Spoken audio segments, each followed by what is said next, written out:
好，我是思希艺，今天想再跟大家聊一下关于排男的问题。那很多人都知道要排男，但是为什么要排男呢？是因为男的坏吗？是因为男的可怕吗？是因为男的让人吃亏吗？如果你这么想的话，那真的就可能走到一个非常大的误区里。为什么这么说呢？那如果男的，我是说如果他有好的、温柔的、让人获利的，那这种情况还要不要排男？那事实上正是因为有很多人他抱有这种观点，所以说当他可能在生活中或者在网络中或者他的脑海中，他遇到一个所谓的刚刚说的这种好的男的，他就会觉得好像男的也不是女权说的那样子都是坏的他这个时候就觉得他擦亮眼了，或者说他非常的幸运能泡到一个绝世的好男人，那他们就会选择跟这些所谓的好男人睡觉、结婚、生仔，这就是一个女力的陷阱。所以说排男的核心点不是在于男的是坏的，而是男的是对立的。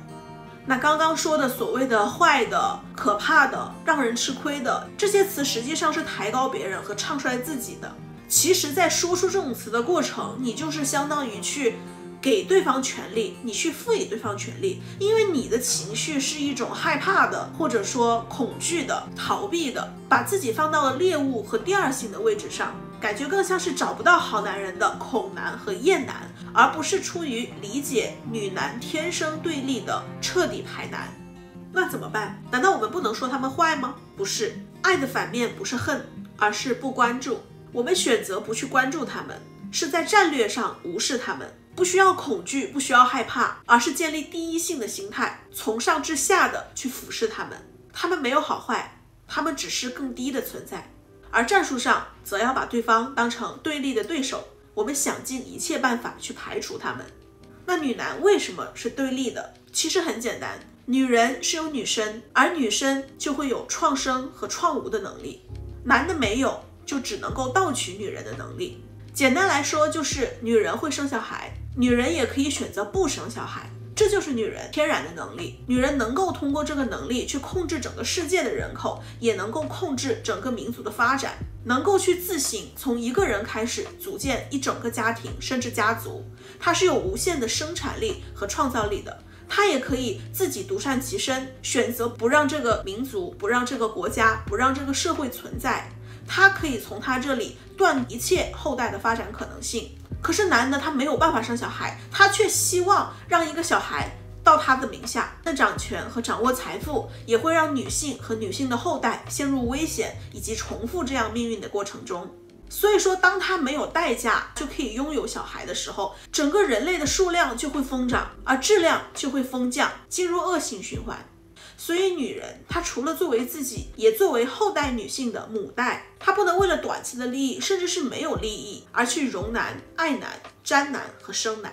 从这个角度，其实就是女本位和母本位的思考，是以女族集体视角出发和行动的，而正好也是对女人个体的我本位是有利的。所以说是三位一体。如果我们只谈我本位，不谈女本位和母本位，那就会陷入短期的陷阱，拿个体的自由、健康和未来去换取短暂的利益，甚至没有利益，只是去遵守这个所谓的父权社会的规则，害人害己，实在是糊涂。那至于排男的手段，我认为当前最重要的就是6B4T 和3征3反。6B4T 是韩国激进女权提出的，具体来说就是6B 是指不和男人结婚，不和男人生育，不和男人恋爱，不和男人发生性行为，不购买厌女产品和不帮助已婚妇女。而4T 是指脱塑身衣、脱宗教、脱御宅文化和脱偶像。而3征3反是简中网络、豆瓣的激进女权提出的。3征指的是征财产、征参政、征女性武力；3反指的是反孝道、反婚恋、反子宫绑架。今天这条视频我们就不具体的一一阐述，下次有机会我会单独做一条视频。其实我认为6B4T它是一个状态，达到了这个状态，我们才可以称之为彻底排男的激进女权或者自然女。那3征3反更多的是一种目标，是因为我们还需要努力去争财产、争参政、争女性武力，它是妓女未来所做的事情的目标，识别一个人他可不可能成为我们的战友，其实就是要检测他是否排男。打个比方，如果对方是一个男的，那首先他的存在就是一个问题，他是男的，他要排男他就只能走，那他当然是不可能成为我们的战友。所以说无论他是好是坏是可怕是温柔，还是理性还是感性，或者他能给我们带来什么样的所谓的利益，但他只要是男的，他就永远不是我们的战友。这一点就是基女和所谓的平权女最大的区别。那再来说女性，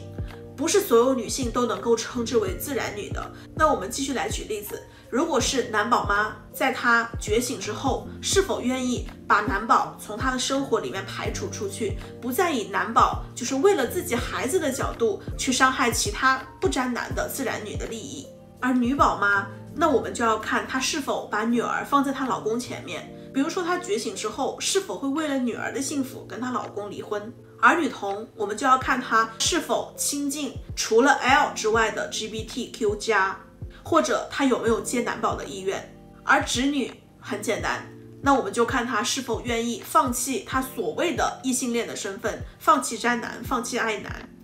而婚女，我们去看她觉醒后愿不愿意离婚，愿不愿意和她所谓这个曾经最亲密的男人做一个切割。那美意女呢，那就看她是否愿意脱美意，不再把美、漂亮、性感所有这些外界的装饰作为她价值之一，真正的开始崇尚自然、健康、强壮。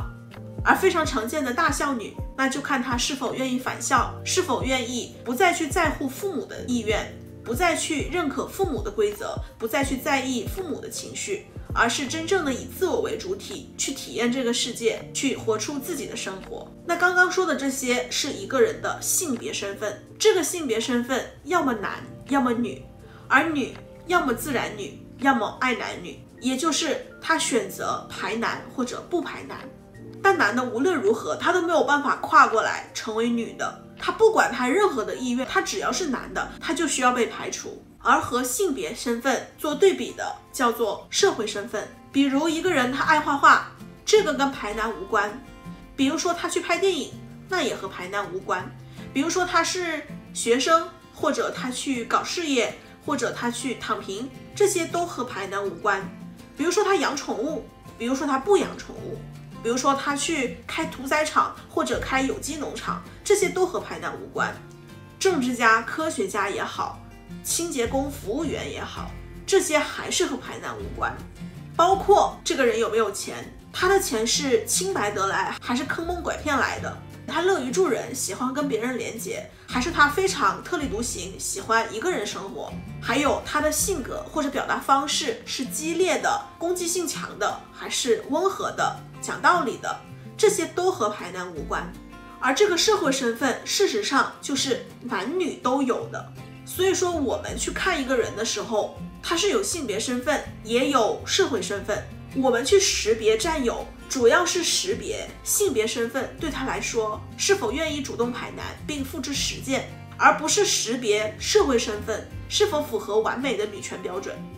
从性别身份去看，有30多亿的准战友或者群众基础可以去发动，但如果只以社会身份来看，只会陷入无止境的定义纠纷，耗费战力，原地打转。而识别了他的性别身份，检测出他是否能够排男，那这时候就会出现几种状态，一个是战友，也就是自然女或接近自然女的过程，那另一个是敌人，也就是彻底对立的种族。那在这个中间有很大一块，他们中有女奸，也就是女族的叛徒，那还有是有潜力有希望的准战友，还有是不那么明白但是基数非常大的群体。那这时候就需要再去考虑要不要争取，如何争取的问题。那我一直在想一个关于排男的口号，目前我想出来的是这样的：以爱己爱女性别分离为荣，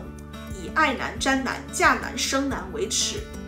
我坚定地认为，如果更多女人，乃至有一天绝大多数女人都开始以沾男为耻，以接男宝为耻，以羡慕男生为耻，那父权制的毁灭就正式开始了。今天就分享到这里，如果你喜欢我的视频的话，记得给我点赞，拜拜。